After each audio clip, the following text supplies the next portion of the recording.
ओम शांति। बाबा good morning. आज बाबा के 19 दिसंबर 2022 के महावाक्य हैं। बाबा ने सार में कहा, मीठे बच्चे, शिव बाबा इस समय तुम्हारे सामने हाजिर नाजिर है। तुम्हें पहले ये निश्चय चाहिए कि हमको पढ़ाने वाला स्वयं शिव बाबा है, कोई देहधारी नहीं। बाबा ने प्रश्न पूछा। बाप से कौन सा प्रश्न पूछना भी जैसे कि बाप की इंसल्ट है। तो बाबा ने उत्तर में कहा, बच्चे बाप से पूछते हैं, बाबा आपकी इस तन में 15 मणि कब तक है, वह विनाश कब होगा। बाबा कहते हैं ये जैसे कि तुम मेरी इंसल्ट करते हो। जैसे कोई घर में मेहमान आता है और हम उससे अगर पूछें कि आप कब तक रहने वाले हो, कब जाने वाले हो, तो उसको लगेगा कि देखो इसका मतलब उनको मेरे आने से खुशी नहीं हुई है। ये मेरा ये समझते हैं, ये पूछना चाहते हैं कि मैं कब जाने वाला हूँ। तो वो चीज़ बाबा को समझ में आ रही है कि अगर तुम ये पूछते हो कि बाबा आप इस तन में कब तक रहोगे या विनाश कब तक होगा, तो जैसे कि तुम मेरी इंसल्ट कर रहे हो। तो बाबा ने कहा, बाबा कहते हैं ये जैसे तुम मेरी इंसल्ट करते हो, मेहमान से पूछना कि आप बाकी कितने दिन रहेंगे, ये तो इंसल्ट हुई ना। कहेंगे क्या कि मैं तुम्हारे लिए, कहेंगे क्या मैं तुम्हारे लिए बोझ हो पड़ा हूँ।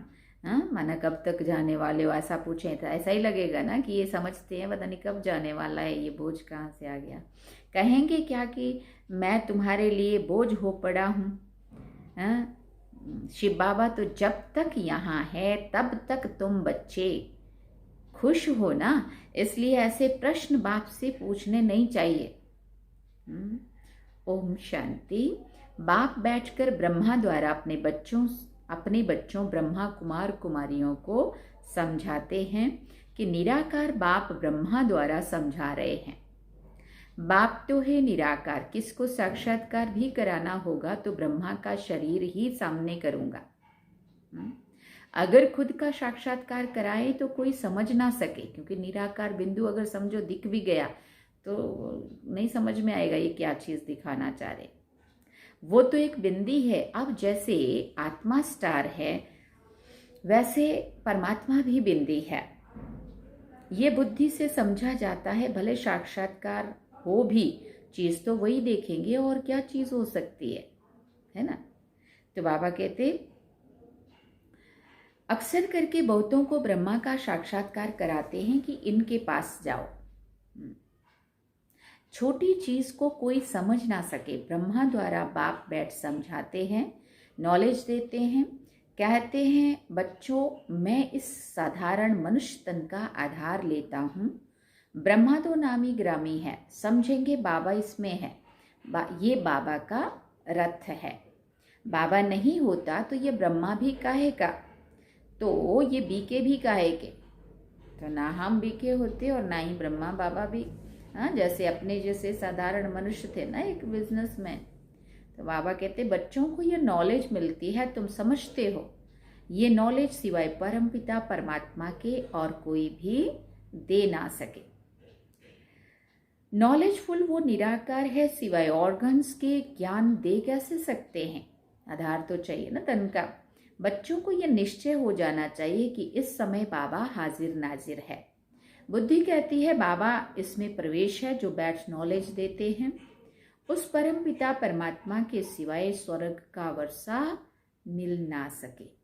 तुम बच्चे जानते हो भक्ति मार्ग में जो भी त्योहार आदि मनाए जाते हैं वो सब इस समय के ही यादगार हैं। शिव जयंती भी इस समय का ही त्योहार है। त्रिमूर्ति शिव परम पिता परमात्मा ब्रह्मा द्वारा स्थापना करते हैं। श्री कृष्ण थोड़ी नई दुनिया की स्थापना करेंगे। ब्राह्मण कुल चला आता है, उनको ये पता नहीं है कि ब्राह्मण सो देवता बन जाते। ब्रह्मा की औलाद तुम ब्राह्मण हो। जो भी मनुष्य मात्र हैं वो सब धर्म वाले, उन्हों को समझ में आता है कि हमारा ग्रेट ग्रेट ग्रैंडफादर ब्रह्मा है। जिसको आदम बीबी अथवा आदिदेव आदि देवी भी कहते हैं, वो भी शिव बाबा की रचना है। फिर बाबा ने कहा, बाबा ने रचना रची कैसे? एडॉप्ट किया ना। हाँ, बाबा ने रचना कैसे रची? तो एडॉप्ट किया ना। ये है पहले नंबर की बात। अलिफ के बाद फिर बे। इन बातों को जो अच्छी रीति समझते हैं वही ऊंच पद पाते हैं। अभी तुम बच्चे समझते हो मनुष्य कितना घोर अंधियारे में है। कल्प पहले भी जब आग लगी थी तब जगे थे, वो सीन फिर भी होगी, होना भी जरूर है। दूसरे धर्म वाले इन बातों को समझेंगे नहीं और ना पुरुषार्थ करेंगे। सतयुग में तो इतने मनुष्य आ ना सके। वहां बहुत थोड़े होंगे जो सूर्यवंशी घराने में राज करेंगे। सब ड्रामा के बंधन में बांधे हुए हैं। बाप खुद कहते हैं, मैं भी ड्रामा के बंधन में बांधा हुआ हूँ। कोई बात का रिस्पॉन्ड ड्रामा में होगा तो बताऊंगा। ड्रामा का सारा राज अभी थोड़ी बताऊंगा। मेरे में भी पार्ट नूंधा हुआ है। जैसे इमर्ज होता जाता है तुमको समझाता जाता हूँ। सब कुछ ड्रामानुसार ही चलता है, उसमें कुछ फर्क नहीं पड़ सकता है। ड्रामा में नहीं होता तो रिस्पॉन्ड करेंगे ही नहीं। ऐसे नहीं कि अभी बता दूंगा कि बाकी इतने वर्ष हैं। बाबा से पूछते, बाबा कब तक इस शरीर में मुसाफिरी करेंगे? बताएंगे नहीं। ड्रामा में है ही नहीं तो क्या कर सकते हैं? ड्रामा में होगा तो बताएंगे। मैं आया ही हूं तुम बच्चों को पढ़ाने। मैं तुम्हारा बाप भी हूं, तुम गाते हो, तुम माता पिता, हम बालक तेरे। वही पार्ट बजा रहा हूं। मेरा फर्ज है तुमको शिक्षा देना। मुझे कहते हैं ज्ञान का सागर, मनुष्य सृष्टि का बीज रूप। चैतन्य बीज तो सब कुछ बताएगा ना। इस झाड़ पर बनिन ट्री का मिसाल दिया जाता है। तुम देखते हो देवी देवता धर्म अभी है नहीं, बाकी सब धर्म है। अभी ये सब खलास हो जाएंगे, फिर अपने समय पर आकर स्थापना करेंगे। मैं देवता धर्म की स्थापना कर रहा हूँ। जब वो धर्म प्राय लोप है, चित्र हैं, परंतु जब वो धर्म प्राय लोप है, चित्र हैं, परंतु किसी को ये पता नहीं है कि देवी देवता धर्म कब था। चित्र है जरूर, परंतु वो देवी देवता धर्म कब था ये पता नहीं है। कहाँ गुम हो गया? सिर्फ कहेंगे लक्ष्मी नारायण का राज्य था। ये शास्त्र आदि सब भक्ति के लिए हैं। द्वापर में बैठ ये शास्त्र आदि बनाएंगे। सचखंड में सिर्फ देवता राज करते थे, ये है ही झूठखंड। वहां तो कोई भी पाप नहीं होता। अभी बाप तुमको पुण्य आत्मा बना रहे हैं। ड्रामा में नोंद है, रावण राज में ही भक्ति शास्त्र आदि शुरू होते हैं। ये अनादि ड्रामा शूट हुआ पड़ा है। ये है ही झूठी दुनिया। ईश्वर के लिए झूठ ही झूठ बोलते हैं। तब क्या कहते हैं? झूठी माया, झूठी काया, झूठा सब संसार। ईश्वर तो ऊंचते ऊंच है। हम उनसे मिलना चाहते हैं तो जरूर उनसे कुछ मिलता है। क्यों मिलना चाहते हैं? क्योंकि जरूर हमें अंदर से कुछ चाहिए जो उनसे मिलता है ना। तो बाबा कहते हैं बाप से क्या मिलेगा? वो है सर्व का सदगति दाता। फिर बाबा ने कहा सर्व को दुख से छुड़ाते हैं। रावण भी बड़ा जबरदस्त है। आधा कल्प उनका राज्य चलता है, परंतु वो दुख देते हैं, इसलिए सभी मनुष्य बाप को याद करते हैं। रावण तुम्हारी सारी राजधानी छीन लेता है। इतना जबरदस्त है। अब तुमको मालूम पड़ा है बाप हमको वर्षा देते हैं, रावण श्राप देते हैं। मनुष्य को ये पता नहीं है कि बाप कब वर्षा देते हैं। श्री कृष्ण का नाम गीता में डालने से गीता को झूठा कर दिया है। बड़े से बड़ी भूल ये है। ये बाबा भी तो नारायण का पक्का भक्त था ना। गीता पढ़ता था। गीता पढ़ने बिगर कोई काम नहीं करता था। कोई बाबा से मिलने भी आता था ना अगर तो बाबा अपना पूजा पाठ का टाइम किसी को नहीं देता था। भले वो लोग वेट करते थे बाहर बैठ के, परंतु ये उनको सबको पता था, बाबा पूजा पाठ कर रहा है, बाबा गीता पढ़ रहा है, पाठ चल रहा है, इसके बाद ही मिलेंगे। इसलिए बाबा कहते गीता पढ़ने बगैर कोई काम नहीं करता था। जब साक्षात्कार हुआ, निश्चय हो गया कि बाप हमको ये लक्ष्मी नारायण का वर्षा देते हैं, अभी तो बहुत कुछ समझ में आ गया है। शिव बाबा समझाते रहते हैं, कभी कोई शास्त्र नहीं उठाया, बाबा सुना रहा है। ये भी कहते हैं मैं सुन रहा हूँ। कौन? ब्रह्मा बाबा भी कह रहे हैं कि मैं भी सुन रहा हूँ। शिव बाबा सुना रहे। कभी बाबा नहीं है तो फिर ये भी सुनाते हैं, है ना। जैसे गुलजार दादी में जब बाबा आते तो बाबा सुनाते हैं, बाबा नहीं है तो दादी भी तो क्लास कराते थे ना। ऐसे बाबा कहते जब बाबा है तो बाबा सुनाते हैं, और मैं भी सुनता हूँ। जब बाबा नहीं है तो फिर मैं भी सुनाता हूँ। इसमें बाबा है, इसलिए ब्रह्मा का नाम इतना नहीं है। अजमेर में एक मंदिर बनाया है, परंतु समझते कुछ भी नहीं है। श्री कृष्ण को मुरली दे दी और सरस्वती को सितार देती है। सरस्वती को गॉडेस ऑफ नॉलेज भी कहा जाता है, विद्या की देवी कहते हैं ना सरस्वती को। इसलिए सभी जगह स्कूलों में या सब जगह कितना सरस्वती की वंदना करते हैं, प्रार्थना करते हैं। गॉड ऑफ नॉलेज ब्रह्मा के बदले श्री कृष्ण को कह दिया है। मूंझ गए हैं। श्री कृष्ण ने गीता ज्ञान दिया, ऐसा सुनाते हैं ना, इसमें गॉड ऑफ नॉलेज। बाप बैठ बच्चों को समझाते हैं, त्रिमूर्ति में श्री कृष्ण तो है नहीं, भले करके है परंतु गुप्त है। राधे कृष्ण ही लक्ष्मी नारायण बनते हैं। ये भी किसी को पता नहीं है कि परमपिता परमात्मा ने समझाया था, अब भी समझाते रहते हैं। साधु संत आदि इस बात को समझ जाएं तो यहाँ सबकी भीड़ मच जाए। ये तब कहा था बाबा ने, लेकिन अभी तो साधु संत भी आकर के इतना प्यार से सुन रहे हैं, समझ रहे हैं, है ना। तो बाबा ने कहा भीड़ मच जाए, परंतु ड्रामा में ऐसे भी नहीं है। बाप कहते हैं मैं संगम पर आकर राजयोग सिखाता हूँ।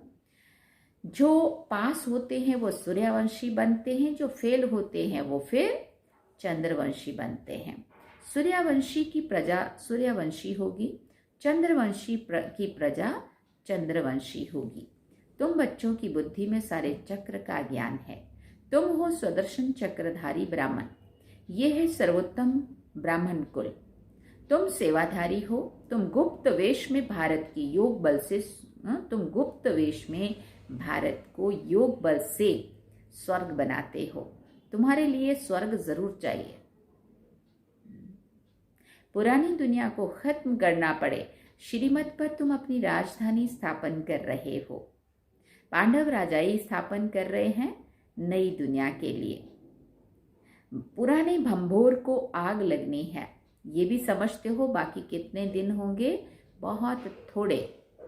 बाकी कितना समय है ये हम पूछ नहीं सकते। मेहमान से पूछा नहीं जाता है कि आप कितना दिन रहेंगे। कहेंगे मैं शायद बोझ हूँ, और शिव बाबा कहते हैं मैं यहाँ रहूं, मैं यहाँ हूँ तो तुम खुश रहते हो ना। फिर पूछते क्यों है कि कब तक पधरा मनी है? ये पूछना भी जैसे इंसल्ट है।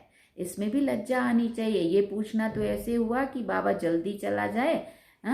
अच्छा, इसलिए ऐसे ऐसे सवाल बाबा से पूछ भी नहीं सकते हैं। ऐसे बाप तो कोई हो ना सके। ऐसा बाप तो कोई हो ना सके। बच्चे ही बाप को जान गए हैं। श्री कृष्ण के लिए ऐसे नहीं कहेंगे कि इसमें परमात्मा है ना। सतयुग में तो परमात्मा नहीं होता ना, श्री कृष्ण तो सतयुग में है। श्री कृष्ण ही याद आता रहेगा। परमात्मा तो याद आ ना सके। श्री कृष्ण को ही देखते रहेंगे, शिव को याद ही ना करें। इसलिए तुम बच्चों को समझाया गया है कि शिव बाबा को याद करो, देह अभिमान में नहीं रहना है। श्री कृष्ण की महिमा कोई कम नहीं है। बाप कहते हैं मुझे आना ही है पराये देश पुराने शरीर में। श्री कृष्ण तो रावण के देश में आ ना सके। अब तुम जानते हो कि श्री कृष्ण की आत्मा पुनर्जन्म लेते लेते अब इस शरीर में है। ये अंतिम शरीर है। ये फिर नंबर 1 पावन शरीर बनता है। ये सब बातें और कोई की बुद्धि में आ ना सके।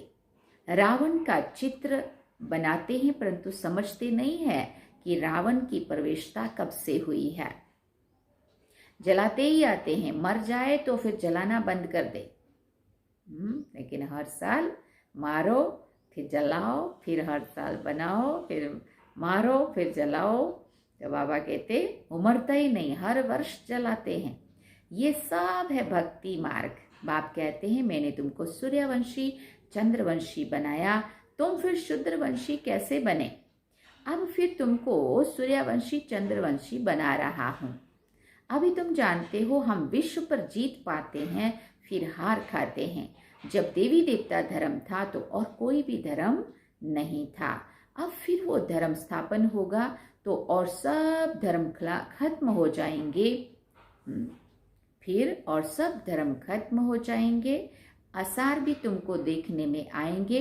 ये तब कहा था बाबा ने, आसार भी देखने में आएंगे, और अभी वो आसार पूरे देखने में आ रहे हैं। थर्ड वर्ल्ड वार का भी कैसे शुरू हुआ है, और बाकी प्रकृति का भी और लोगों का भी और सिविल का भी, चारों तीनों ही जो भी बाबा ने बताया हुआ है, तुमको आसार भी देखने में आएंगे। ये तब कहा था और अभी वो आसार देखने में आ रहे। कितना साइंस का काम चल रहा है। खुशी भी मनाते हैं। ऐसा एरोप्लेन निकलेगा जो 3-4 घंटे में लंदन पहुंचाएगा। देखो तब कहा था बाबा ने, और अभी वो निकले हुए हैं कब से भी। आजकल एरोप्लेन में हाथी बंदर मेंढक सब जाते हैं। ये सुख के लिए भी है तो दुख के लिए भी है। वहां विमान में घूमते हैं। अभी तुम ऊंची तकदीर बनाने के लिए आए हो। तुम 100 देवी देवता बन रहे हो। स्वर्ग का नाम तो गाते हैं परंतु जानते नहीं है कि स्वर्ग कब था। कहते हैं स्वर्ग पधारा तो जरूर नरक में था, परंतु सीधा कहो कि तुम नरकवासी हो तो गुस्सा लगेगा। अब तुम्हारे में ताकत है, तुम कह सकते हो तुम पतित पावन को बुलाते हो तो जरूर पतित हो। बाप कहते हैं अब जड़ जड़ी भूत अवस्था को पाया हुआ है। महाभारी लड़ाई भी मशहूर है। तुम जानते हो हम आए हैं राजाई लेने। हम स्थापना के निमित्त हैं। आगे चलकर ये सन्यासी महात्माएं भी तुम्हारी बात मानेंगे। तब कहा था और आज सही में वो इतना अच्छा, अपना परिवार भी इसको मान रहे, इतना अच्छा अच्छा अनुभव सुनाते हैं। बड़े बड़े संत महामंडलेश्वर आकर के उनको बाबा भी समझ में आ रहा है और ये परिवार ही मेरा है ना, ऐसा भी उनको सब समझ, तुम्हारी बात मानेंगे। ये सब ड्रामा में नूंद है, ये होना ही है ना। अच्छा, मीठे मीठे सिकिल दे बच्चों प्रति माता पिता बाप दादा का याद प्यार और गुड मॉर्निंग। रूहानी बाप की रूहानी बच्चों को नमस्ते। हम रूहानी बच्चों की रूहानी माता पिता बाप दादा को दिल व जान सिकवा प्रेम से याद प्यार गुड मॉर्निंग नमस्ते। थैंक यू बाबा, शुक्रिया बाबा। अवधारणा के लिए मुख्य सार है। पहला पॉइंट, गुप्त रूप में योग बल से भारत को स्वर्ग बनाने की सेवा करनी है, रूहानी सेवाधारी बनना है। दूसरी बात, हमारा सर्वोत्तम ब्राह्मण कुल है, हम स्वदर्शन चक्रधारी हैं, इस नशे में रहना है। किसी भी बात में संशय नहीं उठाना है।